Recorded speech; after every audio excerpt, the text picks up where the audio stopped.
Hey everybody, good afternoon. Michigan Custom Craftworks here. It's Monday, March 11th, 2024.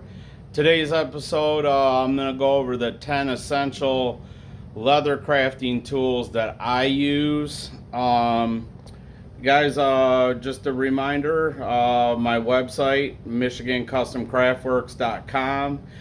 We have a free leather blog there. All you have to do is just put in your email, sign up for the news updates that we do. There's some articles on there, information, tips and tricks, things like that. So these are the 10 leather crafting tools that I use on a daily basis, that I think are, fundamental, that whether you're a beginner or you're seasoned, that you can use these tools for any leather project.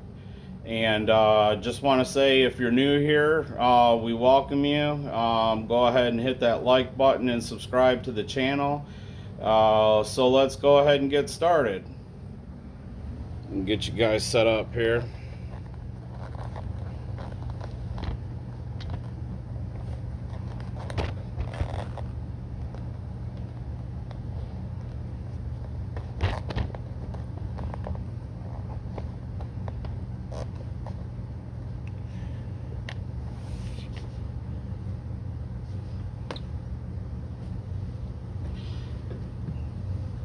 So these two kind of go hand in hand. I think get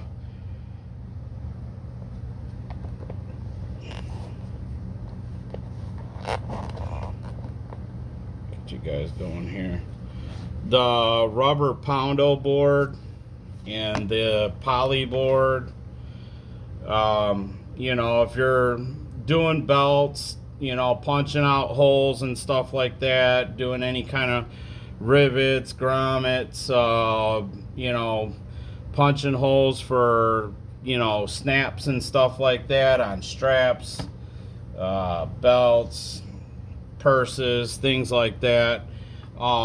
These two are essential. I can't tell you how many times where, I've seen guys, trying to set, rivets and grommets on this thing without using the rubber poundo board, and just wondering why the rivet is smashed into pieces with, just the anvil, and then them using the poly board. So when I got started a couple years back, I knew to get these both right away, that it was recommended to me, and I'm glad that I got both of them at the same time. So also this is your self-healing cutting mat. This is a 12 by 18, pretty much standard size. I got one on my workbench that I'm sitting at here that's 5 feet by 2.5 feet long. I've seen these all the way up to 8 foot long on workbench tables. So this is essential, I think, too, for cutting. Most of your projects are anywhere from 6 to 18 inches long that you're cutting your leather material on. So one of these is always handy to have. Let's see here. Next, you're gonna need something to punch holes and things like that. This is just preference. One's just a metal hammer here with the plastic tip and the rubber end, and then your wooden mallet hammer. One's definitely lighter than the other.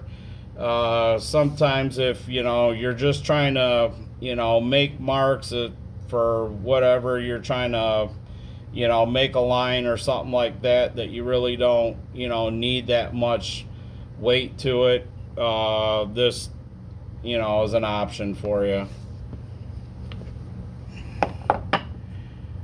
Next, you want to get a good pair of, cutting shears. These are embroidery scissors. Usually about every 3 months, I take it to a local shop, guy that sharpens my scissors. He's actually a leather worker too, and so he knows how to sharpen them. Find somebody, if you guys don't know how to sharpen these, that somebody in your area that does. I noticed that when they are sharp, it makes it a lot easier to cut the material, and definitely less time trying to get them sharpened for your project. Next, I use a pencil. Some people, they'll use the scratch all or whatever just to mark the leather. But pencil works for me. That's kind of if I'm doing any tooling work, or if I want to scribe a line, I'll use this first for marking.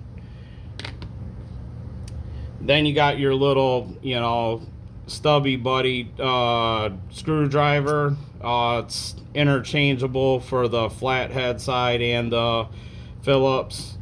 Getting these screw posts and stuff like that. This it's really easy and handy to use this here.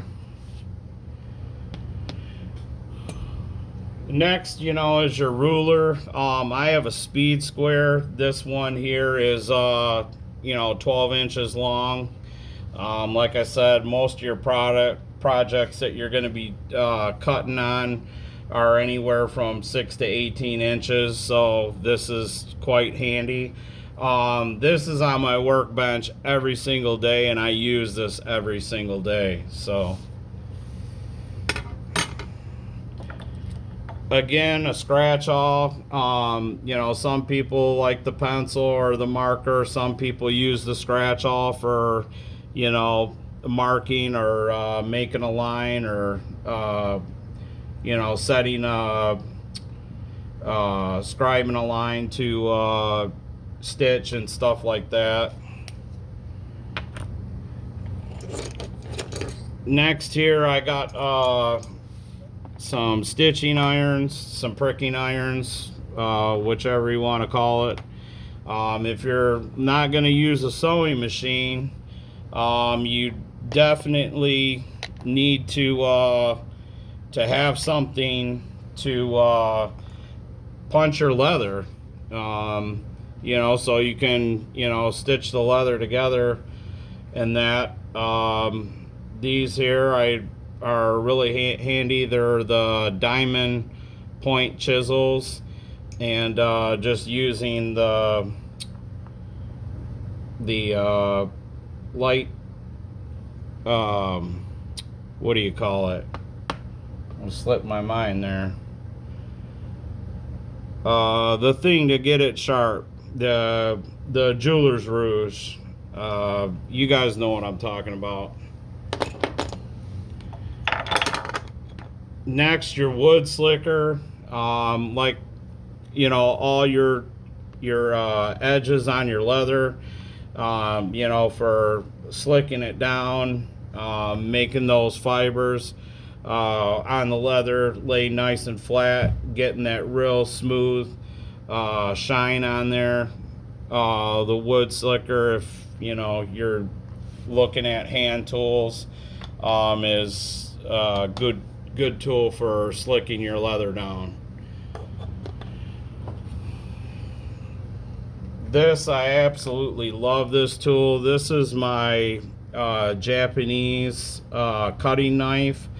I use, I use a an X-Acto blade, but I've just found that if I need to really make a precision cut, or just chop an end of a belt off or something like that, the extra that I'm not using, And this, guys, I've had this about 2.5 years, and like literally have like couple of times I've had to sharpen this. This stays super sharp.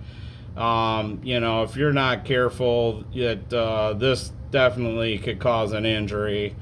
I made a nice little fold leather sheath for this, just to, you know, keep the edge nice and sharp, and you know, protect the blade at all times. So anyway, I think that's pretty much it for this episode. Again, I just ask you guys to like and subscribe, and we will see you guys on the next one. Michigan Custom Craft Works, and I'm out for now.